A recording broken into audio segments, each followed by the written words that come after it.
Hello, everybody. This is another episode of AI Coach. Today, our guest is Blake Longfellow. Blake is a visionary in the world of speech and debate, utilizing cutting-edge technology to revolutionize the way competitors are run and judged. As the founder of Professional Speech and Debate Association and hired judge, Blake is dedicated to promoting the growth of public speaking and debate at all levels.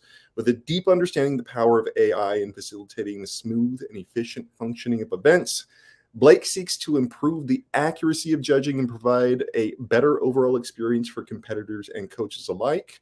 Everybody, please welcome Blake Longfellow. Hey, folks. Thanks for having me, Jared. Excellent. Glad that you could be here. So let's jump right into these complementary projects of yours, Hired Judge and Professional Speech and Debate Association, PSDA. Like, how did you, what inspired you to put in the work to create these?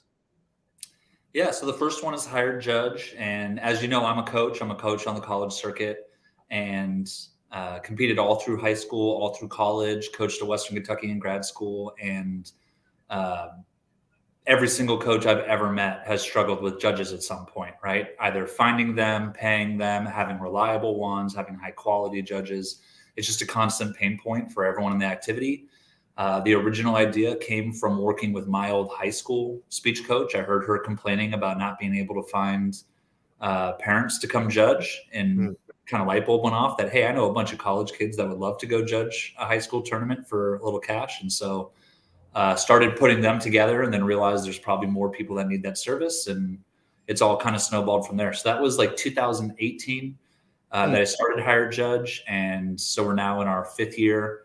And we've got about 1,800 judges across the world. We're staffing over 50 judges every weekend all across the country, and continues to be a really interesting project and challenge.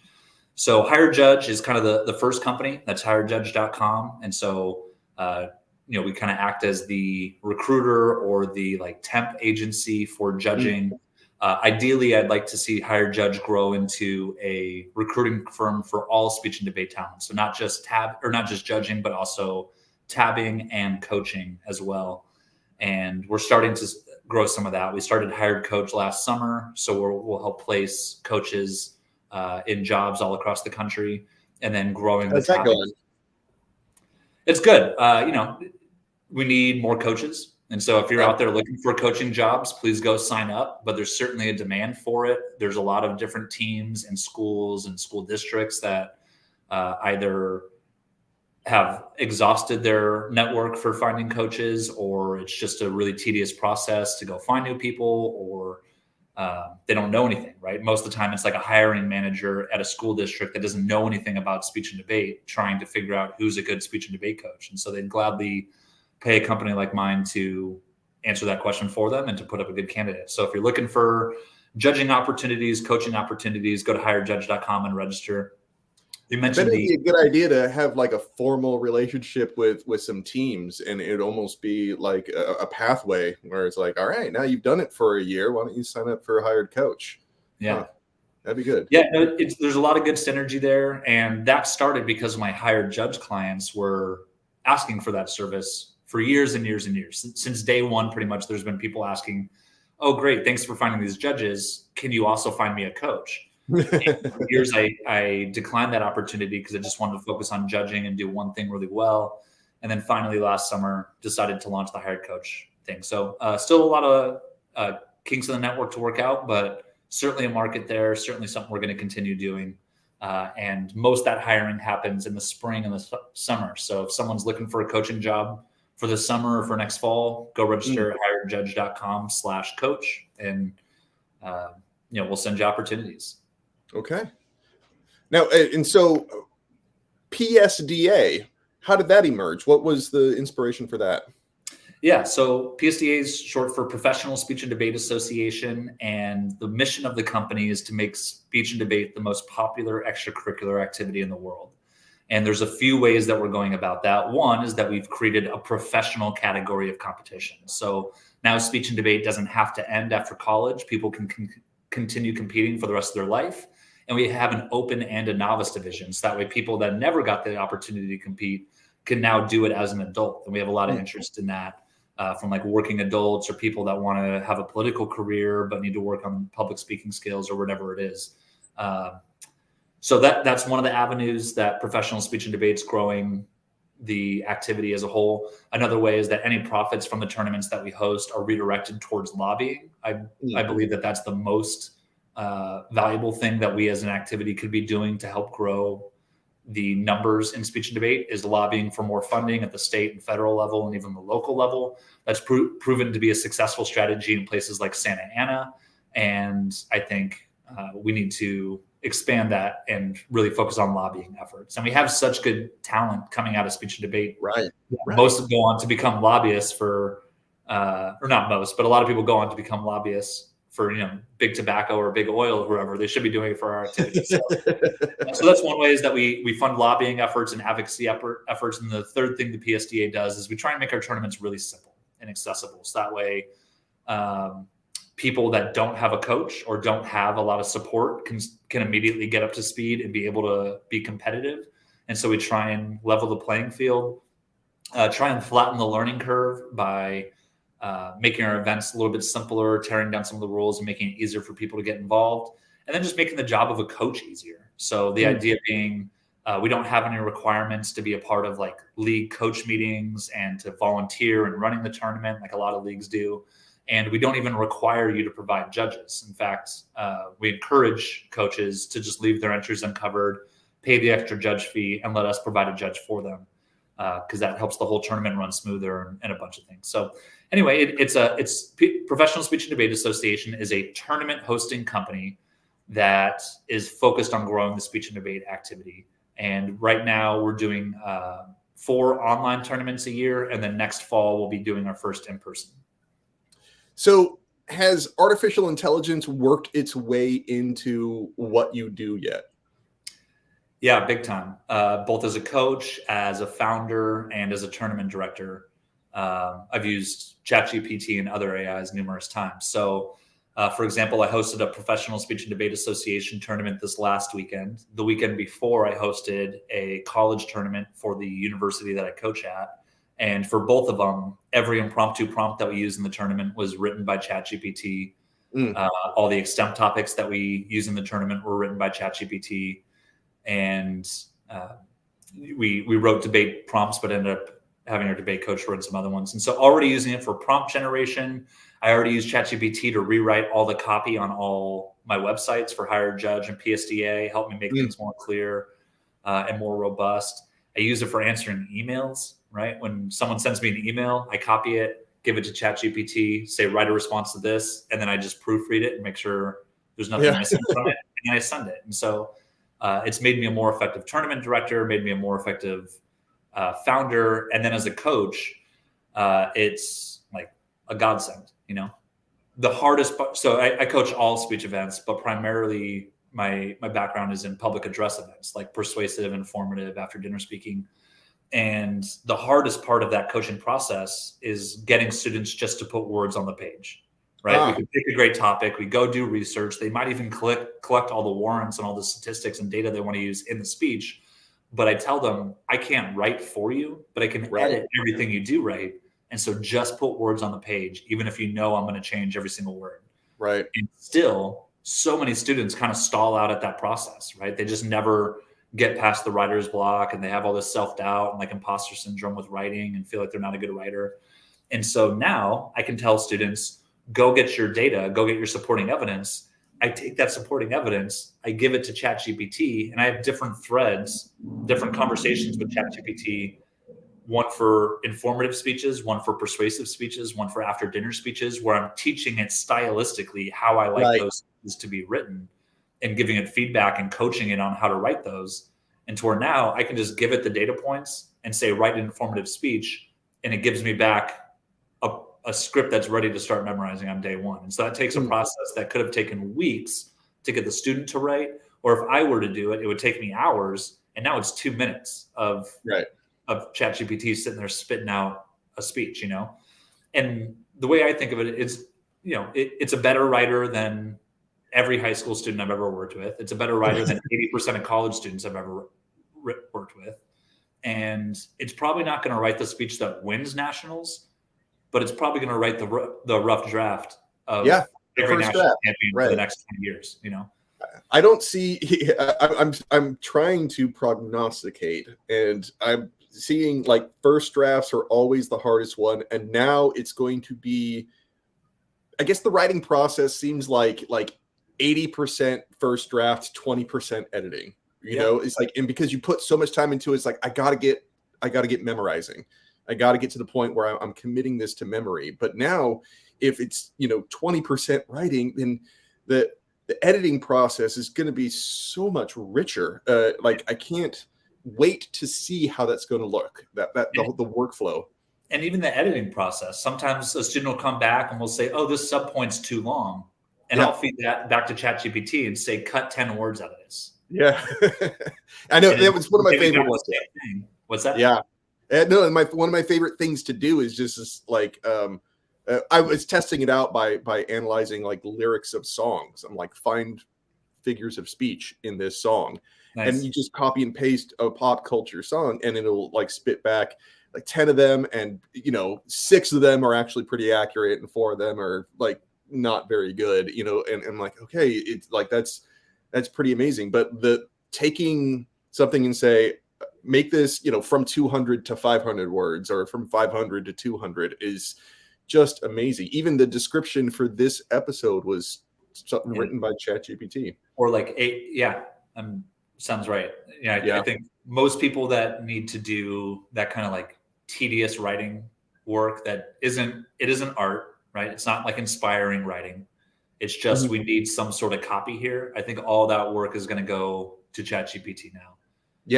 Across every industry, right? But I also am not someone who thinks it's going to like replace coaches, right? No. I don't think it's a replacement. I think it's a tool. The best analogy I've seen is to the calculator. Yeah. And then, when the calculator came out, people were all worried, oh, people are going to become dumb and they're not going to know how to do basic math anymore. And like, they're just going to outsource all this work to the calculator. And that's not what happened, right? No. Like today, the average person knows how to add, subtract, knows how to divide and multiply. But when we have to actually sit down and do math, why wouldn't we use the tool that does it faster and more accurately than the human will? Right. And really high level math is better paid than ever before, right? If you're doing really high level math, you're working for NASA and the NSA and tech companies, and you're getting paid, 6 figures. And so I think the same will happen with ChatGPT, that it'll make some types of writing, like the value of that labor, it'll drive it to zero. But then high level writing, it'll inflate that because the average person won't be as good at those things. But the average person's still going to know how to read and write. Right. It's not going to be a complete replacement. But even more so, because the actual words will be generating right in front of them. There won't be abstract concepts, because like that's how you have to by necessity teach somebody. It's like, okay, I need you to say this, but I need you to say it in 300 words. I can't give you 300 words right now. Now I can. I'm like, all right, this is an example of 300 words of what it sounds like on this topic. And you give me another topic, I'll give you another 300 words in 30 seconds. That the idea of providing students with just example after example after example of like first drafts, not just the abstract concepts, is something I'm really looking forward to. And this semester is the first semester I get to do it. Yeah, I think that's a good point. And I think about my experience as a speech and debate competitor. And I learned to write by looking at what edits my coach was making to my scripts, right? Back then we didn't have Google Docs. We had like track changes on software, right? And so you track all your changes, and then I'd send it off to my coach and then send it back, and it has all these changes on it. And that's where I learned to write, was realizing, oh, okay, I could have said this in much fewer words, or I should have told some sort of personal example here, or whatever it was. And I feel like ChatGPT offers that opportunity too, that you can have the student write whatever they're going to write, take that and give it to ChatGPT and say, make this more structured, make this more clear, make this more conversational, make this more interesting, whatever adjectives you want to tell it. And then it'll write in that style, and it'll teach the student how to do those things. And we've done that a bunch with our own speeches already. And so it's allowed. So not to move on to kind of the next topic, but where does that impact speech in the big picture is Yeah. I think it makes each coach more effective. And I think part of the scaling issues we have right now is each coach generally doesn't make more money when we have more students. Right. And so there's kind of an incentive structure to keep your team small. Like have enough students to where the university will continue to fund it, but not so many where you're going to be overworked and overloaded Right. and trying to keep up. And now that like that worry is not as big, right? Like that now I'm not worried about, oh, for each student I add, I have to have a bunch more time per week to meet with those students because, you know, I have these tools that make me much more effective in the time that I spend with each student. I can be more productive. And so I hope that means that teams will be able to grow because we won't be confined as much to like the coach's own availability and effectiveness. Does that make sense? Right. Because the sort of one-on-one feedback that you get with coaching is what makes it valuable, but it's also the thing that kind of bottlenecks the number of participants. Because if you have people that just feel like they're not getting the attention that they were promised, right? It's like, oh, you'll get specialized coaching. You're not getting that sort of level of attention, then people are reluctant to really commit to a team. And so having this, where you don't have to sit there actually typing it out, that sort of dead time, you can cultivate this relationship, a coaching relationship where you're both looking at something and you're making changes and having a conversation together rather than waiting for somebody to finish their first draft. Yeah. It's just like, that's the time when people just quit. Yeah. And then not just ChatGPT, but other AI like Udly, for example, I think of as an excellent first coaching session, right? Because as a coach, your first coaching session is usually them stumbling through a half memorized script that they're super nervous and aren't like putting any emotional delivery and any vocal variation. It's just them like reading a script to you. Right. And you're going to give the same 5 notes on that first coaching session to every single student. And so what it's done is it allows you to say, great, now that your speech is up and you're mostly memorized, go do a practice session with the AI. Right. So it makes that first practice session, I think, lower stakes for the student because they're working with an AI, not with the coach, and allows the coach not to have to sit there and do that first session over and over. I used to coach at the community college level, and that game's all about how good can you get someone in 1 year, right? You're always starting kind of from zero, from like the kid taking public speaking, you recruit onto the team, and you're trying to get them as good as you can get within 1, maybe 2 years with them. Now 3 since FaroPie changed its rules. But my point being that I think it will also reduce coach burnout because now I don't have to sit there and have that same first coaching session over and over and over. I don't know. And Udly also is incorporating ChatGPT 3 models, and the way that they're using it is a conciseness feedback, and so they already have that in certain accounts like mine for Proto Communications, and so it'll even take the script that you've been working on. It's like, here's how to say that in less words. Yeah, and so sometimes that's really important. It's a great feature. I hadn't seen that on Udly yet. Great feature. It's and they're just getting started, man.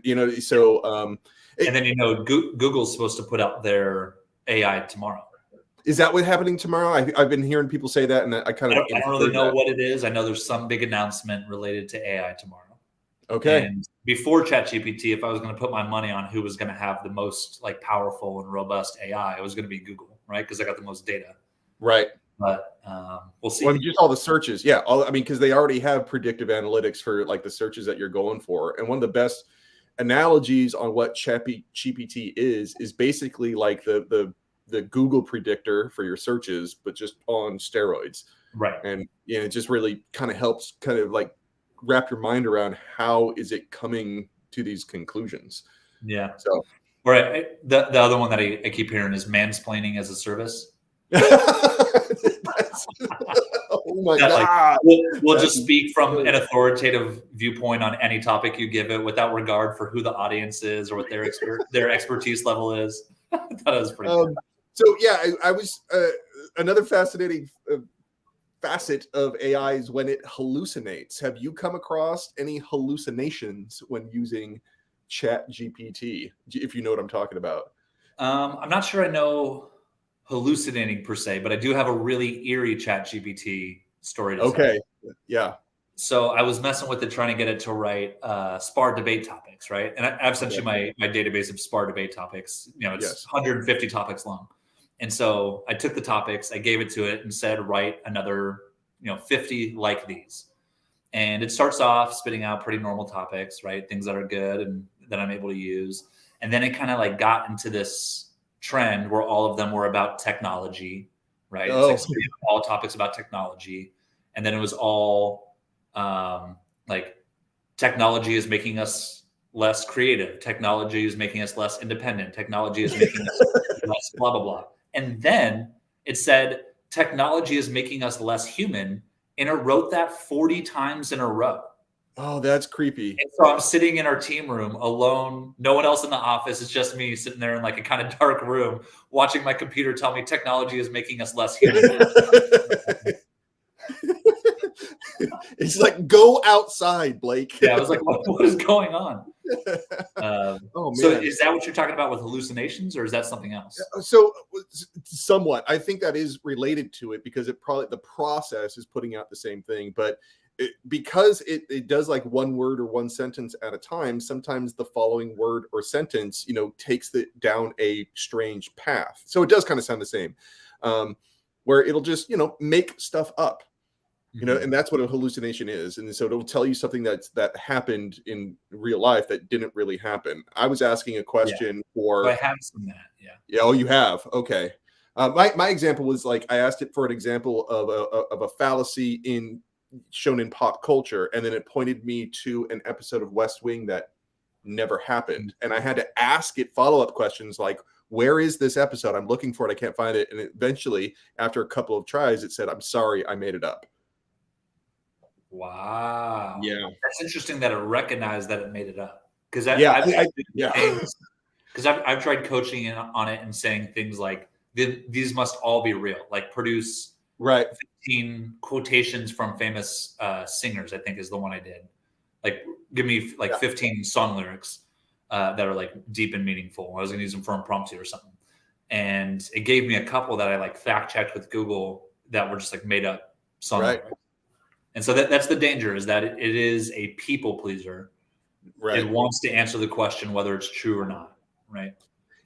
So I think that they had a patch on the 30th that was supposed to address some of those issues, but not, I haven't really done a hard check on to see if the results I've gotten on previous queries would be different this time.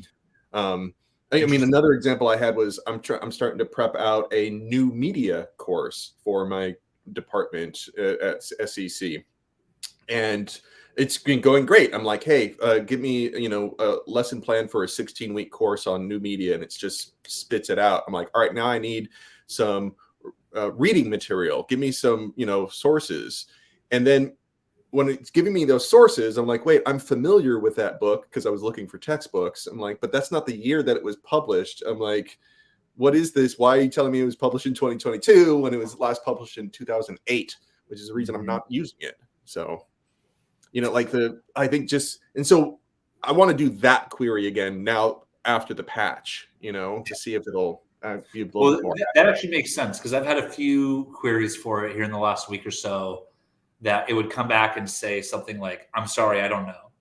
Oh.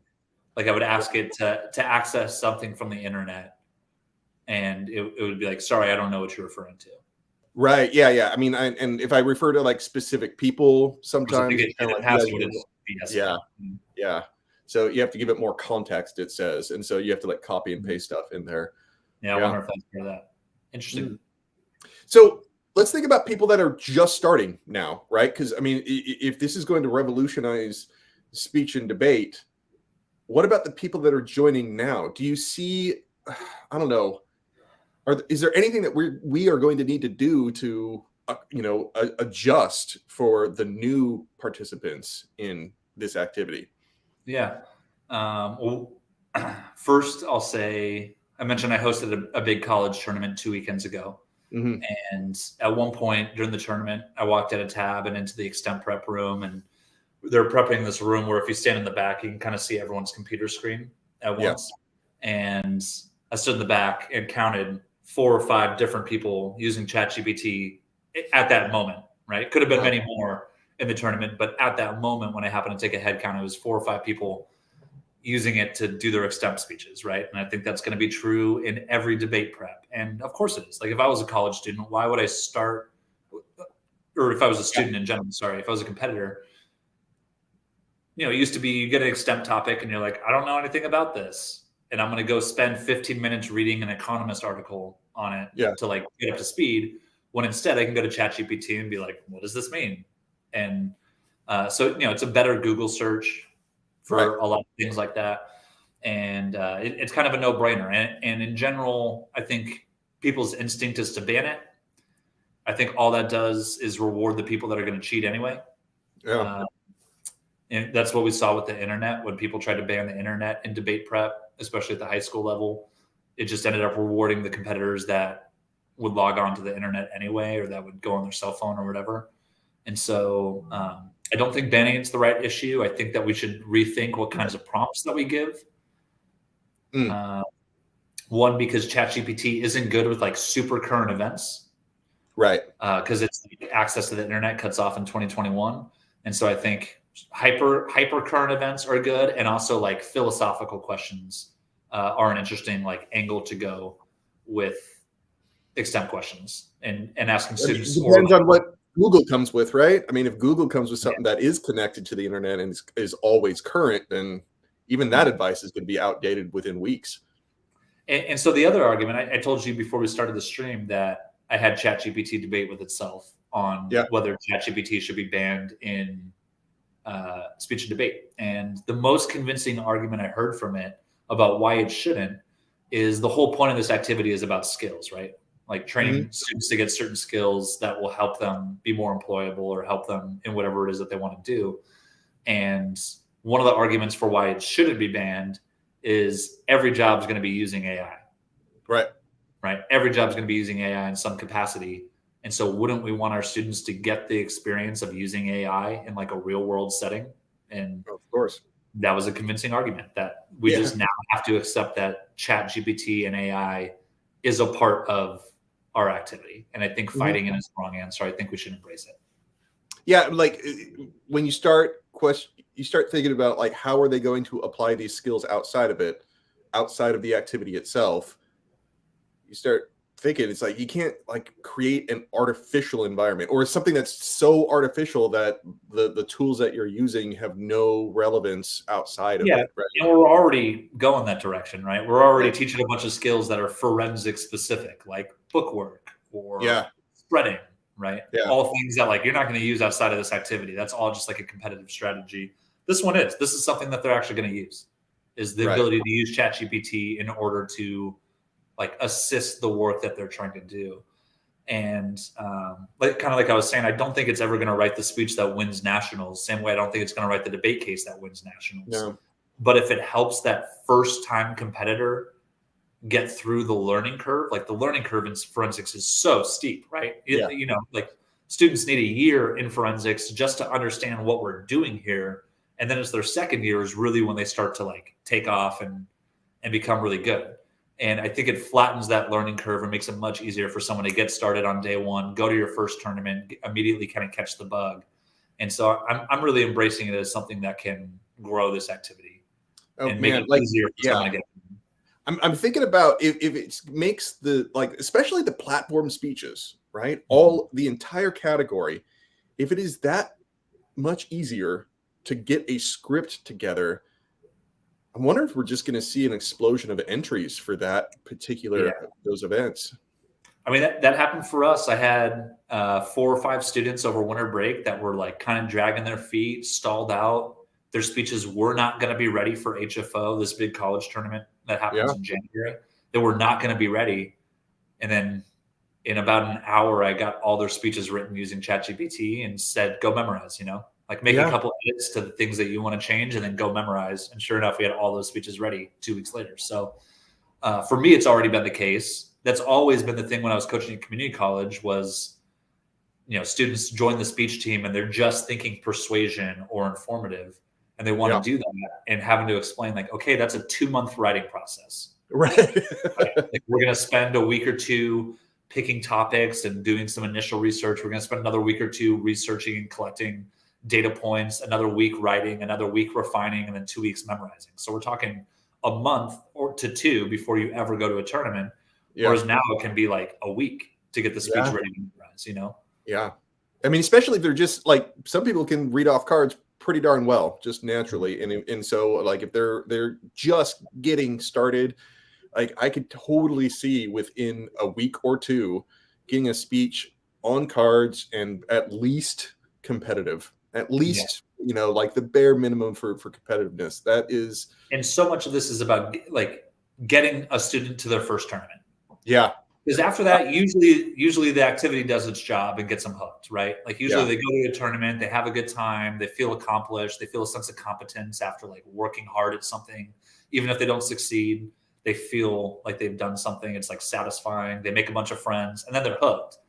And that's what I view the role of the coach is to get the student hooked on the activity. Mm-hmm. And right now it's like, trust me, just put 100 hours of work into this activity, and then you'll go to your first tournament. And I promise it's going to be fun. But first you got to do 100 hours of work to get there. Yeah. And now that just became 10 hours of work.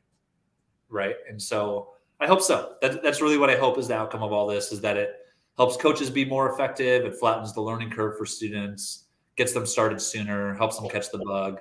And, you know, I hope, kind of like you were saying, that in the long run, it actually is an educational boon, because it will help students like rethink their positions, will help them learn how they could have written something different. So I think it should be something that helps us grow. You were talking earlier about the relationship to the calculator, and I like making the analogies to the chess engine, because like chess is an activity, much more so than math is an activity, in my opinion. And so, you know, people were talking about, it's like, oh, well, once the computer, you know, beats humans, then it's all downhill from there. And the opposite has happened. We have the best player, arguably, ever existed, and the amount of interest in chess is higher than it's ever been. So, you know what I mean? That like the actually having a chess engine that kind of gives you the answers is something that people enjoy, and it makes them interested in it. And it kind of flips the idea of, you know, getting people interested on its head. It's like, first show them and then they get interested. Yeah. And it elevates the human part of it. Right. Like in chess, we said, okay, we can make an AI that can beat people, which means that the human is the flaw in the code. Right.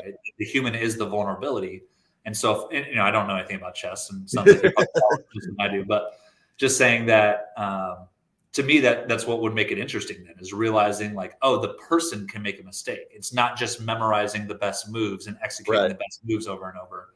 The person is going to be the difference maker in this match. And I think that's really cool and exciting. Absolutely. And I think it'll be the same in speech, right? That already we see speech is about like, okay, what's your personal connection to this? Like what is the ethos that you bring to this topic that elevates it? And I think that's what we'll see too, is that it'll be more about like, why is this topic perfect for you? Not just like, who's the best writer. Right. And it's going to be more about like who had the like most authentic emotion and realist connection to the topic and all that type of stuff. So absolutely. I think we're going to be all right. I think it's going to be a boost for the activity, and kind of like you were saying, that I think it's going to help them be better writers. And I like the chess analogy. That's good. I hadn't heard that. Yeah. Yeah. Well, I coined it, so I will take all the credit for that. So, hey, Blake, it was a pleasure speaking with you. Hopefully we can do it again, especially if Google comes and, you know, just adds a layer on this that we might have to analyze some more. Okay. Yeah. Well, thanks again for having me. I really appreciate it. It was fun. All right. Thank you very much. Bye. Take care.